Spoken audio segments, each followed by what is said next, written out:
Damai sejahtera Allah yang melampaui segala akal, itulah yang memelihara hati dan pikiranmu dalam Kristus Yesus Tuhan kita. Amin. Bapak, Ibu, dan saudara-saudari yang dikasihi Tuhan Yesus Kristus, firman Tuhan bagi kita dalam ibadah Minggu 12, setelah Trinitatis tertulis dalam kitab Mazmur, pasal 139, ayat 1 sampai ayat 6, demikian. Untuk pemimpin biduan, Mazmur Daud. Tuhan, Engkau menyelidiki dan mengenal aku. Engkau mengetahui kalau aku duduk atau berdiri. Engkau mengerti pikiranku dari jauh. Engkau memeriksa aku kalau aku berjalan dan berbaring. Segala jalanku kau maklumi. Sebab sebelum lidahku mengeluarkan perkataan, sesungguhnya semuanya telah kau ketahui, ya Tuhan. Dari belakang dan dari depan engkau mengurung aku, dan engkau menaruh tanganmu ke atasku. Terlalu ajaib bagiku pengetahuan itu. Terlalu tinggi, tidak sanggup aku mencapainya. Demikian firman Tuhan. Bapak, Ibu, dan saudara-saudari yang dikasihi Tuhan Yesus Kristus, kita tahu bahwa tidak ada satu hal apapun yang tersembunyi di hadapan Tuhan. Semua jelas dan semua tampak nyata di hadapannya, sebab Dia adalah Allah yang menjadikan langit dan bumi. Karena itu, Allah itu adalah Allah yang Maha Tahu atas semua ciptaannya. Di sudut manapun, di tempat manapun, pada waktu kapanpun, Tuhan itu tahu tentang semua yang diciptanya di tengah-tengah dunia ini. Bahkan apa yang dilakukan oleh orang di tempat tersembunyi sekalipun yang tidak diketahui oleh orang lain, itu pun diketahui oleh Tuhan. Semuanya sangat nyata. Dan kita tahu bahwa firman Tuhan bilang, dan sehelai rambutmu jatuh pun, waktu kita tidak tahu dan tidak sadar itu, bahkan Tuhan sendiri tahu. Sebegitu detailnya Tuhan mengenal dan mengetahui tentang kita. Lebih dari kita mengetahui dan mengenal diri kita sendiri. Tuhan jauh lebih mengenal, Tuhan jauh lebih paham, dan Tuhan jauh lebih mengerti terhadap kita dibandingkan kita mengerti dengan diri kita sendiri. Itu sebabnya jelas kita harus mengingat firman dalam Amsal 15 ayat 3 yang berkata, mata Tuhan ada di segala tempat, mengawasi orang jahat dan orang baik. Hal itu harus selalu kita ingat bahwa mata Tuhan ada di segala tempat, di setiap waktu, di setiap kondisi, dan di semua keberadaan manusia di tengah kehidupannya di dunia ini. Maka Bapak Ibu, kalau Tuhan itu adalah Allah yang Maha Tahu, Allah yang mengerti dalam kehidupan kita, maka kita umat Tuhan seharusnya menjadi umat yang terus hidup di dalam kebenaran Tuhan. Demikian dengan firman Tuhan yang kita dengarkan hari ini. Dari Mazmur 139 ini menjelaskan kepada kita bahwa menurut pasal 139 ini dikatakan tentang sifat Allah itu ada 3. Yaitu Allah yang Maha Tahu atau omniscience. Yang kedua, Allah itu adalah Allah Maha Hadir, omnipresent, dan Allah Maha Kuasa, omnipoten. Hal ini harus kita pahami dan kita mengerti. Bahwa Allah itu Maha Tahu, Allah itu Maha Hadir, dan Allah itu Maha Kuasa. Jadi semua apa yang terjadi di tengah kehidupan siapapun, semua ciptaan Tuhan yang di dunia ini diketahui, dimengerti oleh Tuhan kita yang tiada batas itu. Maka dalam firman ini secara khusus pada ayat 1 sampai ayat 6 menjelaskan tentang Allah yang Maha Tahu itu. Bahwa tidak ada yang dapat kita sembunyikan dari Tuhan. Dia tahu apa yang kita lakukan, Dia tahu isi hati kita, Dia tahu apa yang sedang kita pikirkan, dan kita tidak dapat menyembunyikan apapun di hadapan Tuhan. Kalau mungkin kita bisa menyembunyikan perasaan kita tentang apa yang sedang kita pikirkan, tentang apa yang sedang kita alami, kita bisa menyimpannya rapat-rapat dari kawan dekat kita, keluarga kita, teman kita, tetapi Tuhan adalah Tuhan yang Maha Tahu, yang betul-betul mengerti tentang apa dan sedang apa dan yang kita alami dalam kehidupan kita. Itulah Tuhan yang luar biasa itu. Kita tahu siapa Tuhan itu dan bagaimana perbuatannya bagi kita. Tuhan itu jelas-jelas mengenal kita yang diciptanya dan sangat detail. Semua hal dalam kehidupan kita Dia tahu. Emosi, pikiran kita, kata-kata kita, pengetahuan kita, dan pastinya data detail kita, data real kita ada pada Tuhan. Maka sekali lagi, tidak ada yang tersembunyi di hadapan Tuhan tentang siapa aku, keberadaanku, kondisiku, pikiranku, hatiku, perbuatanku, dan perjalanan kehidupanku. Tidak ada yang miss atau yang salah, tetapi semua akurat. Bahkan tidak ada yang expired atau kadaluarsa data diri kita pada Tuhan. Tidak ada yang tertinggal. Semua data diri kita, pikiran kita, perbuatan kita sangat update di hadapan Tuhan. Dan apa yang kita lakukan beberapa lama pun, semua jelas dalam ingatan Tuhan. Begitulah pemazmur yang dalam hal ini adalah Raja Daud dalam firman ini menjelaskan pengalamannya bersama Tuhan. Dia mengaku bahwa tidak ada yang tersembunyi di hadapan Tuhan. Yang terjadi hari ini, yang terjadi besok, dan yang terjadi yang akan datang, Tuhan sudah tahu. Kemarin, hari ini, bahkan yang akan terjadi di masa depan, Tuhan sudah sangat tahu. Karena Allah itu pencipta, pemelihara hidup kita, tahu tentang kita, kita dijaga dan ditolong sesuai dengan kondisi, situasi, dan kebutuhan kita. Maka tidak pula dibiarkan kita, kalau bukan karena kita yang tidak meminta pertolongan kemudian, Tuhan itu tidak pernah membiarkan kita. Untuk menjalani kehidupan kita, menolong kita, menopang kita. Saat kita jatuh pun, Tuhan itu yang mengulurkan tangannya, supaya kita dapat bangkit kembali dari keterpurukan kita, saat kita mengalami banyak pergumulan di tengah dunia ini. Maka dalam firman ini Daud menjelaskan betapa Tuhan mengasihinya sebagai hambanya dan mengasihi kita semua. Hal itu dapat kita lihat dari apa yang dijelaskan oleh Daud dalam firman ini yang terdapat pada ayat yang pertama. Tuhan, Engkau menyelidiki dan mengenal aku. Jadi Tuhan itu jelas-jelas menyelidiki dan tahu tentang kita. Dan tahu tentang Daud. Bukan hanya kenal dari luar saja. Bukan hanya kenal dengan fisik saja. Dengan postur tubuh. Bahasa tubuh. Atau kenal dari suara. Tidak, tetapi sampai ke dalam hati dan ke dalam pikiran kita. Itu diketahui oleh Tuhan. Jadi Tuhan tahu sampai ke dalam hati kita. Sampai ke dalam hati kita. Kalau orang berteman dengan kita, mungkin hanya tampak luar yang mereka kenal dengan kita. Kalau bukan teman dekat, sahabat karib, kita enggan untuk memberitahu apa yang ada dalam hati, apa isi hati kita, dan apa yang sedang kita pikirkan. Tetapi Tuhan, walaupun kita tidak kasih tahu, Tuhan itu sudah tahu dengan isi hati kita. Bagi Tuhan, data akurat tentang kita itu sangat jelas. Maka kenapa dan apa perlunya Tuhan tahu dan mengenal kita secara akurat? Kenapa perlu? Kenapa bagi Tuhan ternyata perlu mengenal, mengetahui kita, dan paham tentang kita, mengerti tentang kita, dan tahu secara detail tentang kita?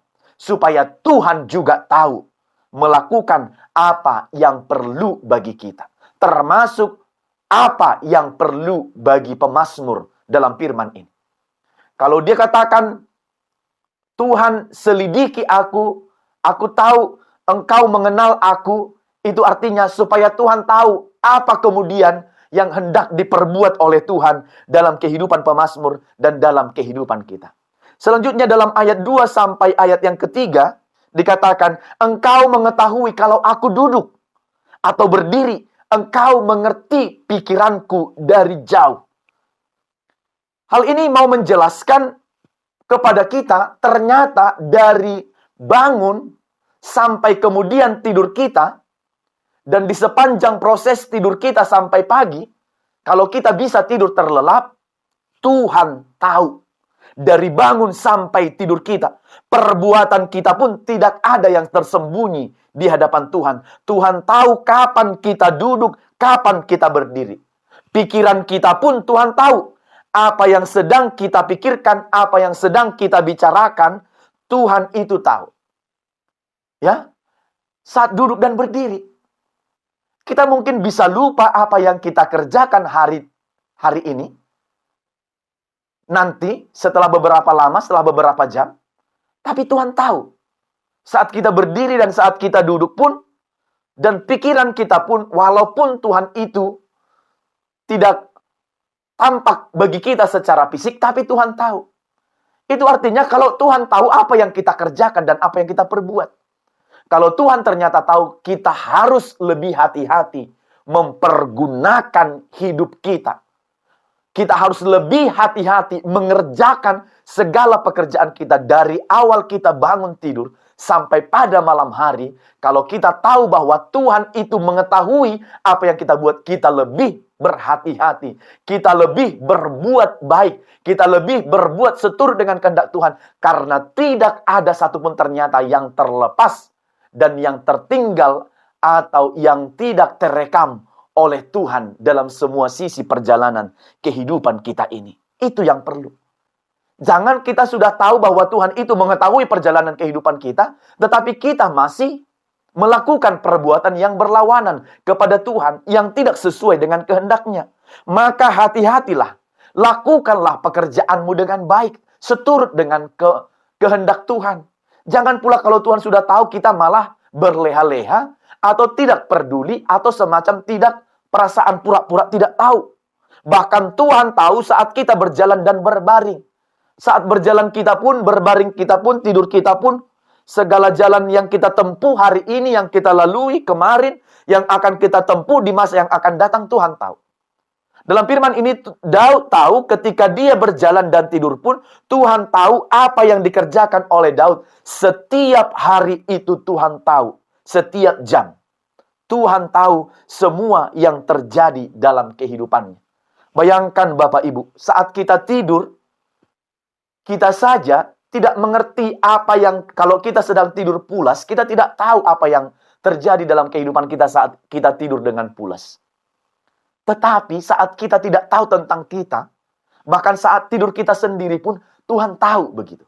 Tuhan mengerti apa yang terjadi. Kita bisa tidak tahu apa yang terjadi di luar sana. Kalau kita berada di bawah alam sadar kita, tidur kita nyenyak begitu, kita tidak mengerti apapun yang terjadi. Tapi Tuhan tahu begitu. Sebegitunya Tuhan mengerti dan sangat sempurna mengenal kita. Nah, oleh karena itu, pengenalan Tuhan itu tidak hanya yang tampak secara kasat mata, tetapi juga dari kata-kata dan lidah setiap orang. Tuhan tahu. Ayat yang ketiga, engkau memeriksa aku kalau aku berjalan dan berbaring, segala jalanku kau maklumi. Ayat 4, sebelum lidahku mengeluarkan perkataan, sesungguhnya semuanya telah kau ketahui ya Tuhan. Apa yang sedang kita bicarakan pun ternyata Tuhan sudah tahu. Maka hati-hatilah juga memakai lidah ini. Hati-hatilah juga ngomong, berbicara. Jangan seenak dan semau kita Bapak Ibu, saudara-saudara semua. Jangan kalau orangnya tidak ada kita bicarakan di belakangnya. Sementara kalau dia berada di hadapan kita, kita puji-puji dan kita sanjung-sanjung dia melebihi tingginya gunung begitu.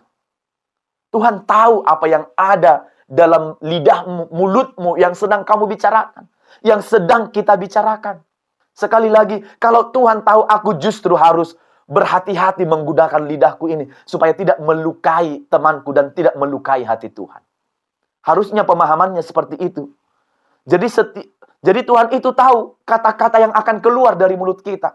Yang menyakitikah, memberkatikah, memotivasikah, membangkitkan semangatkah, atau membuat down, membuli, menghina, haters, memfitnahkah?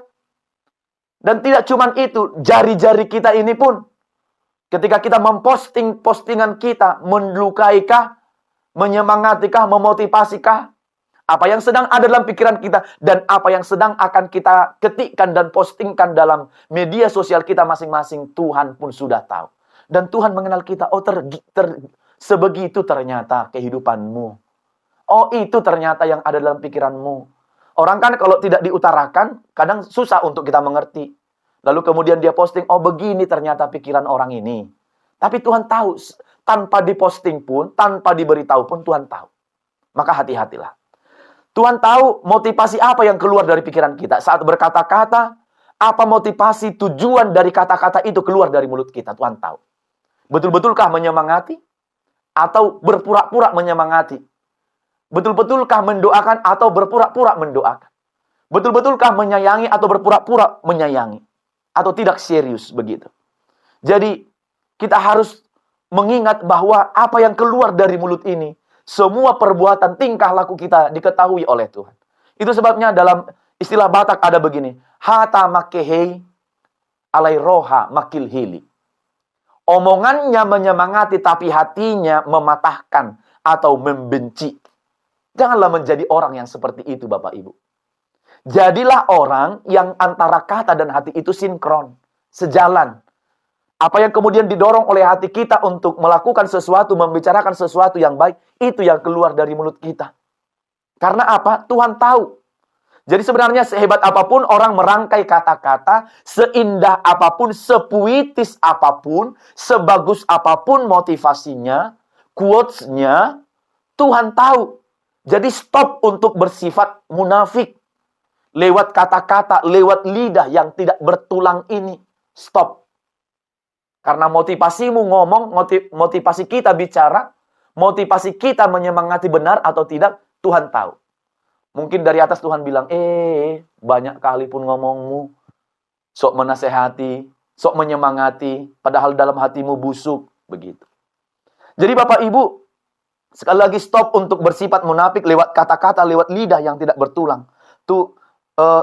Tuhan stop sikap holanha.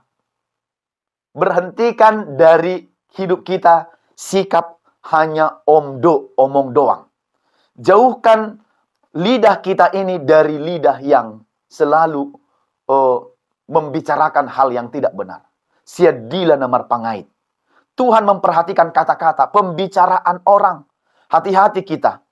Ya, komunikasi dan interaksi yang baiklah yang harusnya kita bangun. Ternyata dalam firman ini Daud mengerti dan tahu kalau Tuhan ternyata mengerti dan tahu tentang kita. Itu adalah cara Tuhan untuk menjaga kehidupan kita. Kalau Tuhan tahu mengerti tentang kita, itu cara Tuhan untuk menjaga kita. Oh, ini begini anakku ini. Oh, ini begini anakku ini. Seperti inilah dia. Inilah yang harus kulakukan sama dia. Itu untuk menjaga kita. Karena Tuhan tahu tentang kita. Jadi Tuhan melindungi kita dan menjaga kita seperti dia menjaga Daud dari belakang, dari depan, dari atas. Bahkan tangannya dari atas datang untuk menyertai Daud atas semua pergumulan kehidupannya. Itu berarti setiap perjalanan kehidupan kita ini Tuhan menyertai dan menemani kita. Satu hal yang diakui dan dirasakan dan dialami dan diterima oleh Daud atas perbuatan Tuhan adalah ayat 6. Kita lihat di sini. Terlalu ajaib bagiku pengetahuan itu. Terlalu tinggi, tidak sanggup aku mencapainya. Terlalu ajaib bagiku pengetahuan itu. Allah itu adalah Allah yang ajaib. Jadi pengenalan Tuhan akan kita sangat akurat. Karena dia Allah yang ajaib. Terlalu tinggi ya Tuhan pengetahuanmu gitu. Betul engkau tahu dengan aku semua dalam proses kehidupanmu. Dari jatuh bangunku, aku bangkit, aku berdiri sampai aku berlari sekalipun. Tuhan tahu. Memang ajaib pengetahuan Tuhan. Lebih dari kita tahu dan mengenal diri kita sendiri. Itu tadi yang diakui oleh Daud dalam firman ini. Dia akurat mengetahui tentang kita. Dan Tuhan itu ternyata jauh lebih tahu tentang kita. Database kita, data kita akurat di hadapan Tuhan. Karena itu, sekali lagi Bapak Ibu, kalau ternyata Tuhan tahu tentang semua itu, marilah kita hidup di dalam Tuhan senantiasa. Melalui firman ini ada 3 hal yang perlu menjadi tekanan penting dalam kita untuk mengetahui dan memahami bahwa Tuhan tahu dalam semua perjalanan kehidupan kita. Yang pertama, pengenalan Tuhan akan kita itu sempurna. Sekali lagi, pengenalan Tuhan akan kita sempurna. Maka Dia tahu kita kemarin, Dia tahu kita hari ini, dan Dia tahu kita yang di masa yang akan datang. Maka pengenalan Tuhan akan kita adalah pengenalan yang menyeluruh. Dia hadir di semua tempat dan di semua waktu. Tidak ada lagi yang tersembunyi di hadapannya. Kalau begitu, kita harus lebih takut akan Tuhan. Tidak ada alat di dunia ini yang tahu secara menyeluruh tentang kita selain dari Tuhan. Tidak ada alat. Hanya Tuhan yang tahu tentang kita, tahu tentang hati kita, pikiran kita, mulut kita. Kalaupun zaman ini ada yang dikatakan CCTV, security system, sistem keamanan yang dibangun oleh orang untuk melihat atau menjaga keamanan seseorang, itu pun punya kelemahan. Tetapi Tuhan tidak punya kelemahan untuk menjaga dan menyertai kita. Kalau jaringan tidak ada, CCTV itu akan mati dan tidak bisa menampilkan objek yang akan dia amati. Tapi Tuhan, ada atau tidak adanya sinyal dan jaringan, Tuhan tetap bisa mengamati kehidupan kita. Karena itu, CCTV itu mengawasi tetapi tidak tahu apa pekerjaan objek. Dia hanya mengamati begitu, diam, dia amati, tapi dia mengamati seluas sampai di mana jangkauan itu ada. Ya, tetapi kita diketahui oleh Tuhan dari bangun dan tidur kita tadi. Sejauh mana kita melangkah hari ini Tuhan tahu. Kalau CCTV itu hanya terbatas di tempat tertentu di mana dia ditempatkan. Ya, kita di semua sudut, di semua tempat dan di semua waktu. Kalau orang aman dengan CCTV yang memantau dia, harusnya kita lebih tahu dan lebih aman kalau kita ini dalam pantauan Tuhan dan dalam penyertaan Tuhan. Dan itu harus membuat justru rasa aman, rasa nyaman kepada kita. Oh, ternyata aku disertai oleh Tuhan. Aku dilindungi oleh Tuhan, dijagai oleh Tuhan. Kan Tuhan memelihara kehidupanku. Namun kadang sebaliknya, Tuhan tahu hidup kita, kita harus sebaliknya kadang yang terjadi Tuhan tahu hidup kita, tapi kita yang berpura-pura tidak tahu dengan Tuhan gitu. Ini yang lucunya gitu. Tuhan tahu tentang kita, tapi kita berpura-pura tidak tahu kalau Tuhan itu tahu.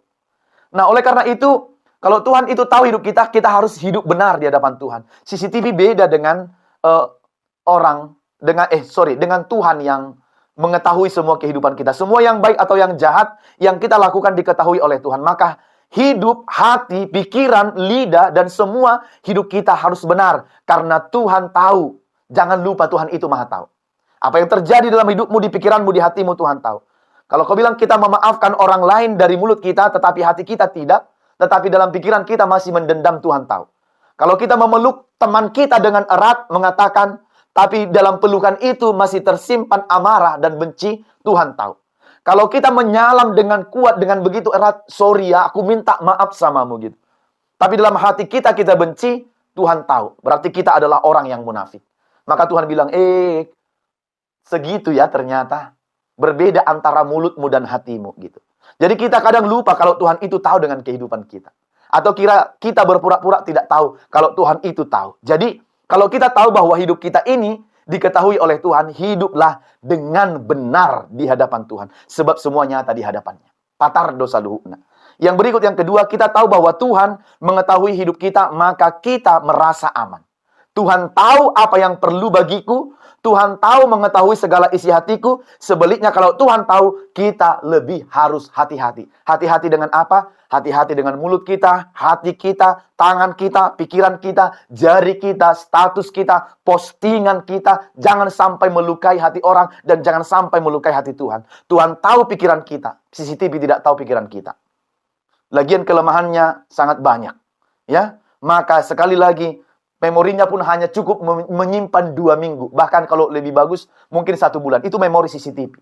Tapi memori Tuhan tentang kita, sampai dari lahir kita, sampai kemudian matinya kita, Tuhan tahu memori kehidupan kita. Jangan lupa dengan itu Bapak Ibu. Tuhan tahu semua. dengan kehidupan kita. Yang ketiga, kalau kita tahu bahwa hidup kita ini diketahui Tuhan, maka nyamanlah menjalani hidup. Tetapi jalanilah hidupmu dengan benar. Engkau diawasi oleh Tuhan. Dan hiduplah dengan benar. Nyaman, seiring dengan setia dan benar di hadapan Tuhan. Jadi Tuhan tahu tentang kita dan semuanya nyata di hadapan Tuhan. Tuhan tahu apa yang ada di hidupmu, di hatimu, yang kau pergumulkan, yang baik atau yang jahat. Sebab mata Tuhan ada di semua tempat, memperhatikan gerak-gerik kehidupan orang baik dan juga kehidupan orang jahat. Kalau Tuhan memperhatikanku, maka hari ini kalau Tuhan di hadapan Tuhan semua nyata, maka hari ini kita berkomitmen untuk hidup benar di hadapan Tuhan. Supaya kita hidup menjalani kehidupan ini dengan aman dan nyaman dalam penyertaan dan perlindungan Tuhan. Amin. Kita berdoa. Bapa di sorga, terima kasih, kami bersyukur dan berterima kasih atas firman-Mu yang sudah kami dengarkan, mengajarkan kami bahwa segala sesuatu yang ada di dunia ini Tuhan tahu. Sebab Engkaulah yang mencipta dan menjadikannya untuk kami, manusia ini. Karena itu Bapa, kami pun yang Kau cipta sebagai manusia. Dan semua ciptaan Tuhan, semua tentang kami, data diri kami Tuhan tahu. Kami mohon, jika kami mengerti dan mengetahui bahwa Tuhan benar-benar tahu dalam kehidupan kami, sebaiknya kami hidup dengan benar, seturut dengan kehendak Tuhan. Berhati-hati menggunakan semua kehidupan ini hanya untuk kemuliaan bagi nama Tuhan saja. Tidak mendukakan Engkau dan tidak membuat Tuhan menjadi marah atas kehidupan, perbuatan, sikap, tutur, perkataan, dan pikiran kami. Berkati kami dan semua jemaat Tuhan yang mendengarkan firman ini untuk melakukannya, agar kami hidup senantiasa pada jalan Tuhan. Terpujilah nama-Mu, ampunkan dosa kami. Di dalam Yesus kami berdoa dan bersyukur. Amin.